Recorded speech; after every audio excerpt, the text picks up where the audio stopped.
Reason why you're feeling testosterone is less effective, or you don't feel the same effects as the dosage that used to work before. Okay. So I don't know if you mean that you started off testosterone replacement therapy and for like a month or two you felt pretty good, and then it's like, eh. Now, if that's the case, keep in mind that when you first start testosterone replacement therapy, you're adding testosterone over and above your natural production, okay?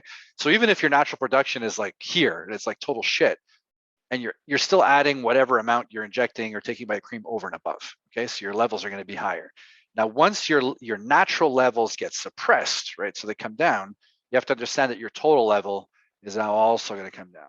So a lot of guys call this the honeymoon phase, where at the beginning, the first month or two, they feel good.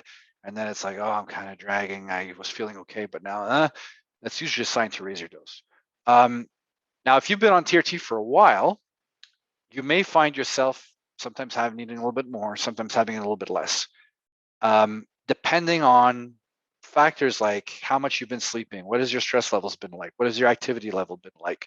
Are you lifting heavy in the gym? Maybe you're not lifting heavy in the gym. The demands may increase or go down.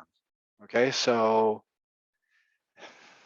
when you're with a doctor's prescription, obviously, you're stuck having to use a doctor. But if you have a doctor who's really open to this stuff, to say, hey, I'm just not feeling quite as on my 150 milligrams a week, quite the same as I was before. Can we just try upping it to 175 and feel a bit better? And if you do, tell your doctor, hey, I feel a bit better. There may be a time that comes in a couple months later where you're at 175 and like, hey, I'm feeling a little wound up and my sleep is kind of off and it's almost like I'm taking too much. Let me bring it back down to 150. Oh, I feel better. Okay, so keep in mind that the demand for this can change over time. It might change a little bit. It might change a lot. It might not change for you. It might change for the next guy. It is possible, is all I'm trying to say.